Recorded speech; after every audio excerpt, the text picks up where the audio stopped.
నమస్తే. ప్రస్తుతం మనతో పాటు సీనియర్ జర్నలిస్ట్ దాము బాలాజీ ఉన్నారు. ఆయనతో మాట్లాడదాం. నమస్తే సార్. సార్, హీరో వెంకటేష్ రాజకీయాల్లోకి వస్తున్నారు, అది కూడా కాంగ్రెస్ తరఫున నిలబడబోతున్నారు, ప్రచారం చేయబోతున్నారు అని వినిపిస్తుంది వార్తలు. సో ఎంతవరకు నిజం ఉండొచ్చు సార్? వెంకటేష్ కాంగ్రెస్ తరఫున ప్రచారంలోకి వస్తున్నాడు అనేది అయితే బలంగా ఇప్పుడు వైరల్ అవుతుంది. అయితే దీనికి ఒక కారణం ఉంది. ఆయన కాంగ్రెస్ తరఫున వస్తున్నారు కానీ అది రాష్ట్ర వ్యాప్తంగా వస్తున్నారా లేదో తెలియదు, కానీ ఖచ్చితంగా ఒక క్యాండిడేట్ కోసం అయితే వస్తున్నారు. ఆ క్యాండిడేట్ ఎవరంటే ఆయన వియ్యంకుడు రామసహాయం రఘురామరెడ్డి ఆయన పేరు. ఆయన ఖమ్మం నుంచి ఎంపీగా కాంగ్రెస్ తరఫున పోటీ చేస్తున్నారు. సో ఆయన ఎవరంటే వెంకటేష్ పెద్ద కూతురు ఆశ్రితాను ఈ రఘురామరెడ్డి పెద్ద కొడుకు వినాయక్ రెడ్డికి ఇచ్చి పెళ్లి చేశారనమాట. సో ఇక్కడేమో వెంకటేష్ కమ్మ, ఇక్కడేమో రెడ్డి. సో వాళ్ళిద్దరూ పెళ్ళయింది. సో అందువల్ల ఈ ఆశ్రిత వినాయక్ రెడ్డి ఇద్దరు కూడా స్పెయిన్లో ఉంటారు. వాళ్ళకి ఇన్ఫినిటీ ప్లాటర్ అని ఒక బేకరీ చైన్ నడుపుతుంది అనమాట అమ్మాయి. సోషల్ మీడియాలో యాక్టివ్గా కొన్ని వంటల ప్రోగ్రాంలు అవి కూడా యూట్యూబ్ ఛానల్ వాటిలో కూడా పెడుతుంటారు అన్నమాట. సో వాళ్ళ హస్బెండ్ వాళ్ళ ఫాదరు ఈ రఘురామరెడ్డి, అంటే వెంకటేష్ వియ్యంకుడు అవుతారు. అయితే ఈ రఘురామరెడ్డికి ఇంకొక పొలిటికల్ కనెక్షన్ కూడా ఉంది. అదేంటంటే పొంగులేటి శ్రీనివాసరెడ్డి, రేవంత్ రెడ్డి క్యాబినెట్లో మినిస్టరు, ఆయనకు కూడా వియ్యంకుడు అనమాట. ఆయన కూతురు స్వప్ని రెడ్డిని ఈయన కొడుకు అర్జున్ రెడ్డికి ఇచ్చి పెళ్లి చేశారు. అంటే ఈ రఘురామరెడ్డికి ఇద్దరు పిల్లలు, వినాయక్ రెడ్డి, అర్జున్ రెడ్డి. అర్జున్ రెడ్డికి ఏమో పొంగులేటి శ్రీనివాసరెడ్డి కూతురు స్వప్ని రెడ్డిని, ఇటు వినాయక్ రెడ్డికి ఏమో ఆశ్రిత వెంకటేష్ కూతురు. అట్లా వెంకటేషు ఆయనకు వియ్యంకుడు అవుతాడు, పొంగులేటి కూడా వియ్యంకుడు అవుతాడు. యాక్చువల్గా ఖమ్మం సీటును పొంగులేటి తన తమ్ముడు పొంగులేటి ప్రసాద్ రెడ్డికి ఇప్పించాలని సీరియస్గా ట్రై చేశారు, కానీ ప్రసాద్ రెడ్డికి ఇవ్వలేదు. అప్పట్లో దాంతో ఆయన పొంగులేటి ఏం చేశాడంటే చక్రం తిప్పి దీన్ని బయటికి వెళ్ళనీయకుండా తన వియ్యంకుడికే ఇప్పించుకున్నాడు. సో ఇది ఇప్పించడంలో పొంగులేటి హ్యాండ్ అయితే ఉంది. అయితే ఈ రఘురామరెడ్డికి బ్యాక్గ్రౌండ్లో రాజకీయాలు ఉన్నాయి. వాళ్ళ నాన్న సురేందర్ రెడ్డి మన ప్రధానమంత్రిగా పనిచేసిన పివి నరసింహారావుకి చాలా క్లోజు. ఆయన డోర్నకల్ నుంచి 4 సార్లు ఎమ్మెల్యేగా గెలిచారు. అట్లాగే వరంగల్ నుంచి కూడా ఎంపీగా 4 సార్లు గెలిచారు వాళ్ళ ఫాదర్. అయితే వాళ్ళ ఫాదర్ తర్వాత ఆ కుటుంబం రాజకీయాల్లోకి రాలేదు. ఇప్పుడు ఈ లేటు వయసులో ఈయన ఎంటర్ అవుతున్నారు ఎంపీగా.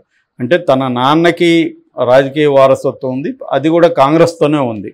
అంతకుముందు అల్లు అర్జున్ కూడా ట్రై చేశాడు వాళ్ళ మామకి సీట్ అని, కానీ వాళ్ళ మామకి ఇవ్వలేదు. అట్లాగే ఇప్పుడు అక్కడ నిఖిల్ సిద్ధార్థ వాళ్ళ మామ కొండయ్య, ఆయన చీరాల నుంచి తెలుగుదేశం తరపున ఎమ్మెల్యేగా పోటీ చేస్తున్నాడు. నిన్నంతా కూడా వెళ్ళి ప్రచారం చేశాడు నిఖిల్ కూడా. అంటే వీళ్ళకి ఏంటంటే వీళ్ళకి ఏ రాజకీయ అభిప్రాయాలు ఉన్నాయో మనకు తెలియదు. వెంకటేష్కి మామూలుగా అయితే వెంకటేష్ ఫ్యామిలీ ఎప్పటి నుంచో తెలుగుదేశంతో ఉన్న ఫ్యామిలీ. ఆయన వెంకటేష్ వాళ్ళ నాన్న రామానాయుడు తెలుగుదేశం నుంచి ఎంపీగా కూడా బాపట్ల నుంచి గెలిచారు. సో ఉన్నారు, కానీ ఆ తర్వాత రామానాయుడు తర్వాత వీళ్ళు యాక్టివ్గా లేదు రాజకీయాల్లో. సో వాళ్ళకి ఎవరు అధికారంలో ఉన్నా వాళ్ళతో మంచిగా ఉండడం అనేది ఒక బిజినెస్ మెన్గా, ఒక సినిమా పర్సనాలిటీగా వాళ్ళకి అలవాటు. ఇక్కడ ఎవరు అధికారంలో ఉన్నా వాళ్ళతో మంచిగా ఉంటారు. అక్కడ కూడా జనరల్గా సినిమా ఇండస్ట్రీలో ఎక్కువ మంది ఒకప్పుడు కమ్మ బ్యాచ్ ఎక్కువ ఉండేవాళ్ళు, తర్వాత కాపులు కూడా బలపడ్డారు. రెడ్లేమో కొంత ప్రొడ్యూసర్లుగా అటువంటి బ్యాక్గ్రౌండ్లో ఉన్నారు. హీరోలు ఎక్కువగా ఇప్పటికి కూడా కమ్మ సెక్షన్ నుంచే ఉన్నారు.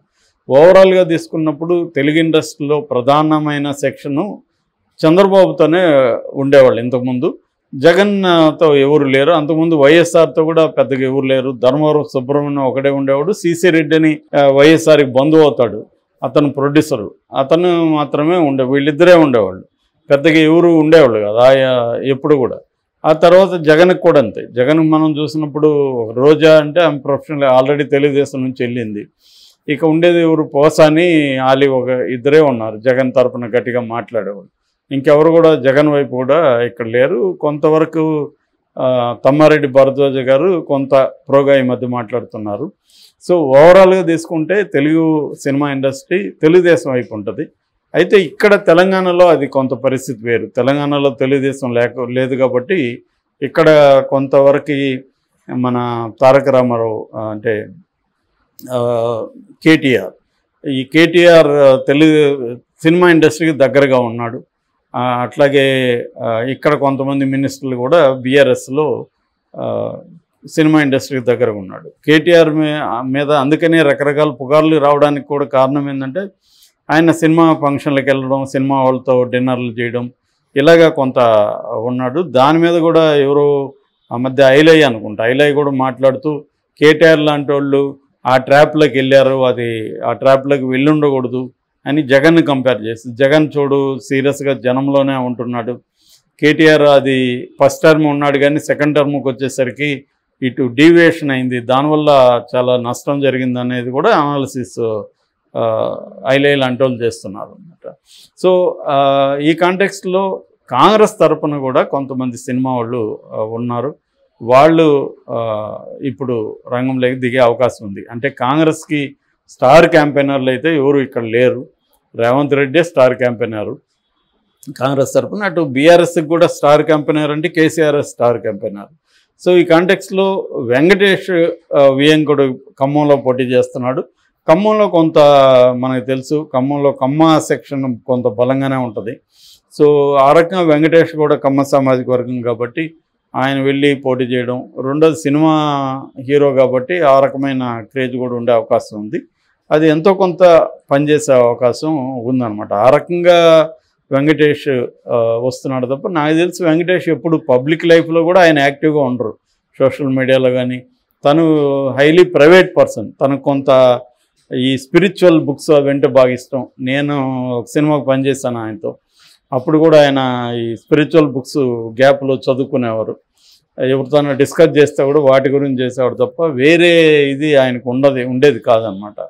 సో ఆయన కొంత ప్రైవేట్ పర్సన్ అని చెప్పచ్చు. పబ్లిక్గా ఆయన ఎక్కువగా ఇంటరాక్ట్ అవ్వడం కానీ అది ఉండదు. సో మరి ఇప్పుడు ఆయనకి అవసరం ఏర్పడింది, ఎందుకంటే వాళ్ళ కూతురు ఇన్వాల్వ్ అయింది కాబట్టి తప్పదు. సో నేను అనుకోవడం ఆ రకంగా ఖమ్మం వరకే ఆయన పరిమితం అవ్వచ్చు, వాళ్ళ వియ్యంకుడిని ప్రచారం చేయడం వరకే పరిమితం అవ్వచ్చు. మరి ఎట్లాగూ వియ్యంకుడి చేస్తున్నాడు కాబట్టి కొంత కాంగ్రెస్కి కూడా చేయమని అడిగే అవకాశం ఉంది. పొంగులేటి అడగచ్చు, లేదా రేవంత్ రెడ్డి కూడా అడిగే అవకాశం ఉంది. మరి ఆయన వేరే నియోజకవర్గాలు కూడా వెళ్ళి ప్రచారం చేస్తాడా, లేక కనీసం వీడియోల ద్వారా అయినా కాంగ్రెస్కి వేసి గెలిపించడం అంటాడా అనేది చూడాలి. ఎందుకంటే సినిమా వాళ్ళు రాజకీయాల్లో యాక్టివ్గా ఉండాలనుకుంటే విషయం వేరే, కానీ లేనప్పుడు వాళ్ళకి ఇబ్బందులు అవుతాయి. రేపు పొద్దున మళ్ళీ బీఆర్ఎస్ రావచ్చు, ఈయన కాంగ్రెస్కి చేస్తే వాళ్ళకి ఇక్కడ ఆస్తులు వ్యవహారాలు ఉంటాయి హైదరాబాద్లో. సో ఈ ఇబ్బందులు ఉన్నాయి.